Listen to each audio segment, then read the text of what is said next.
Christina ended up messaging me, and my sister and her husband and Christina all lived together, and they were telling me to come over and see the basement because it was scary to them. Too spooky. And so we ended up coming over there because my family had started realizing that I was getting really interested into the Ouija board and getting interested in spirits. So they were telling me that this would be a really great opportunity for me. So we ended up going over there, and I mean immediately, as soon as we got there, oof. Yeah. So, when I walked into that house, like, it's an older house.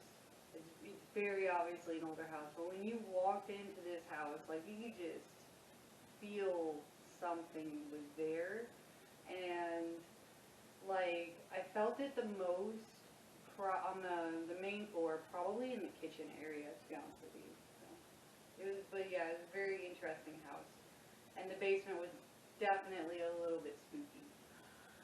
I totally wish we had footage of it. I don't even think I have pictures or anything of what it was like, but basically you walk down the stairs. Yeah. And it's on the outside, so the basement is on the outside, so you enter from the outside of the house. Yeah, it's a traditional cellar where you have to go out the back door, down the stairs. You know, you go around to your left, and then the doorway is there, and you have to actually go down the stairs to get in there. So, yeah. Yeah. And it's an unfinished basement, so you could see the boards at the top of it, and there were spider webs everywhere. It was so dank and disgusting. There was even a spider that had like molded. It literally died because it was molded. It was hanging there, and yeah, it was just white with mold. I mean, it was like your traditional, stereotypical, this basement is definitely haunted kind of setting. And I remember, like, you know, before we even went down, I was like, I'm going to walk through the house real quick. So I went from the living room, and I just kind of peered into, like, the bedrooms and stuff that were open. And, you know, made my way into the kitchen, which is where, like, I really felt him standing there. And he was not happy at all that we were there. And so when we went down into the basement, like, he basically stood there on the stairs in between us and, like, the way outside, and, you know, was just watching us, like, you know, ominously and stuff. And he was just kind of like, he was, yeah, I would describe that atmosphere as being malevolent, definitely. It was pretty heavy, and, like, there was definitely, you know, I don't know, like, how much you felt it, but, like, he just was not, he did not want us there, and you could tell that. So. When we were upstairs still, before we even went down to the basement, Amy took a walk through the house, and I just knew from looking at her that she had felt something. Yeah. So, Woken Self,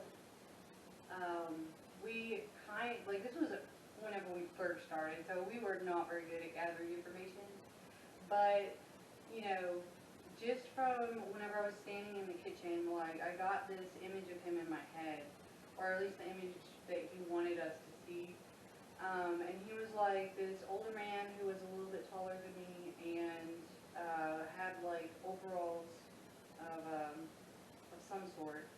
It seemed like it was maybe jean, but it wasn't really blue. I'm not sure. It's more like a greenish color, so I'm not sure what exactly material they were. But he was in his 50s and 60s, and like I kind of got like a couple glimpses of his family, but like mostly what I got was just this feeling and like a little bit of some of his history. Sometimes I kind of get that as like an underflow to what I see or what I feel, and so, you know, I definitely knew that like he was not a good person, and that he had definitely, you know, mistreated his family, at least, you know, at least like I don't know, I guess normally, like abuse and, you know, yelling and beatings and stuff like that. If I had to guess an era, it probably would be, I don't know, I almost get the sense that it was like sometime in the 70s or something like that. I don't know, but I can't put a number on that because we didn't actually ask, which is definitely our bad. Do you remember anything else about Woke? He was brutally honest. Any question that we asked, he said it with confidence. And he was so forceful. And we asked him like how he died and stuff like that, and it did come out that he had murdered his family at one point. And I have like the year 1989, I think, written down. Yeah. And I think that's when he like killed his family, but again, we were horrible note takers. All I have is 1989. So there was something about 1989. Another one of his qualities is that he's very persistent. Yeah, actually. Yeah, going back to like the being forceful and confident thing, like he didn't think that I could really do anything. He didn't think that, you know, he would have to leave, and he was like totally just going off about how long he's been following her for, which is years. And, you know, just what he thought about everybody. And, you know, whenever I was actually going through the process of trying to cleanse the house, the first house, you know, I got the bubble about halfway across the basement, and then like it actually was like a real struggle trying to finish the process of doing that. And so he was definitely a fighter, and he was definitely confident in himself.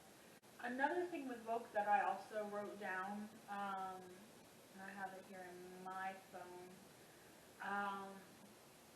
and then it kind of goes along with, he didn't think Emmy could do anything, because he had specifically told us that he looked down on women. He didn't think that they were anything worth even like looking at a second time, you know? Right. Not even giving a second glance. And I guess that's another reason why he did what he did to his family, but even then we didn't go into, again, because we were at the time, we just didn't have the right questions to ask, but we didn't ask him what he did with his family. We didn't ask him in depth how many children he had. We didn't ask in depth, you know, how many wives he had during his life. Right. Which is unfortunate because we do want to know more. Whenever you mentioned like, you know, how he treated women, he really was, you know, that whole mentality, you know, vintage mentality, I guess, of, you know, women are just there to like be the homemakers, they're just there to listen, they're there to do like, basically just fill a role and that's it. And so, you know, the reason, I remember asking like why he latched on to Christina, and it was basically because she was attractive to him, you know, and that was it. Like he just basically wanted to watch her and use her and whatever disgusting stuff. But, and that just was like a really gross feeling whenever I heard that. I'm like, so yeah, so he's definitely like from that kind of time period, which really could be anywhere between like, you know, I don't know, anywhere earlier than the 80s, I would think, was whenever people had that kind of mentality. The 60s, I think, is when it was really bad, wasn't it? 50s, 60s? Yeah, I was thinking 50s. Because the actually 50s was like the boomer area, the real like baby boomer area as well, where all of women's roles were to just be baby makers. And I don't even think he had that mentality of her creating any babies. No, he didn't even give a crap about his kids. I didn't. And we don't even know how many kids he had, but you can just tell from the type of aura when we even spoke to him. He just had no interest whatsoever in any of that. No, he really didn't. So with the first house, whenever I tried doing the cleansing ceremony again, it was, you know, it was not my first one, but it was like my first one for like someone other than myself. So that was interesting. But, you know, I started in one corner. Basically what I do is I start in one corner of the house or property, and then I just basically, you know, pull everything together into a bubble and then spread it out and then spread it up to the sky and make it so that like sunlight, rain, and natural energies can actually renew it so it doesn't fade. And so like I ended up getting it about halfway across the basement, and that's whenever he like realized, oh crap, you know, I think, and he really started fighting, and it was a struggle to get it all the way across the property. But once I did that, it was actually pretty easy to lift it up.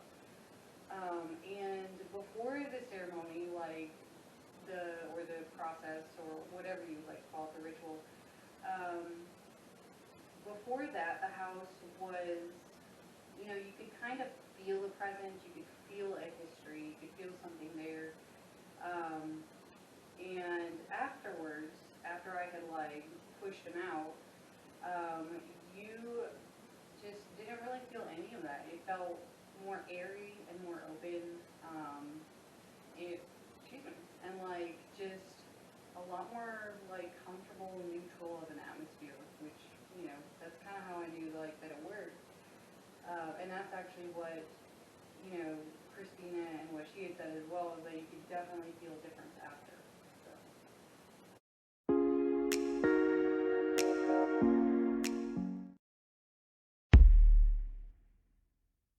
I have first moved to Signal Mountain, and it was, and the property was really cute. I really thought the house was nice. I felt very happy there. Basically, and I think after, you know, initially after we finally moved in and got settled, you know, there's a crawl space that goes down to the basement. And of course, I was checking it out, and I felt very nervous. Even my dogs felt nervous to even go in there, and it just felt just kind of creepy and eerie.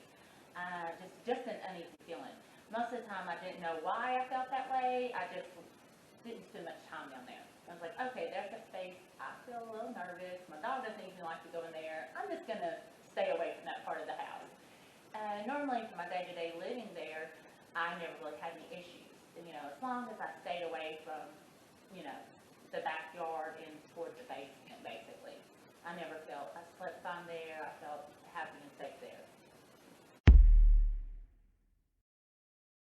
Like I said, when I first went into the basement, I felt just a sense of uneasiness and like just an eerie type feeling. Like they give you goosebumps, basically.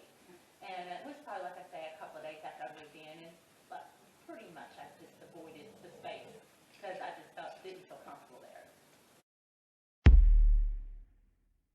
Yes, actually, I had felt it, but it was in another house, maybe about 5 years ago.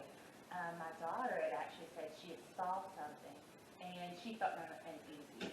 And I was like, she actually saw a figure, and I never been one. I never seen ghosts. And pretty much told her imagination. But when she tells me this, and there would be times I would sense something and get just like a chill or feel like a little, you know, nervousness, and then I thought, well, maybe, I don't know, you know how you just get a little chill and that's it? And that was basically all. Yes, it was. Oh, the session was very interesting, you know. Of course, you know, I was down there with obviously you and both of my nieces, you know, in the basement, which I was already feeling nervous. But going through when we were asking questions about the spirits that were there, and then, you know, basically, when the Ouija board spun around and pointed towards me, I really almost started crying. It was very scary. Well, I was curious, but I was also kind of, you know, I was curious. And then I was keeping an open mind about things. I wasn't really sure what, you know, if anything was going to show up. And then, yeah, but when we started getting answers back, and they were talking to us, and they was like specific things you would ask, and it was kind of scary. Yeah. It was scary. That was scary because, like I said, when I found that out, I did start crying,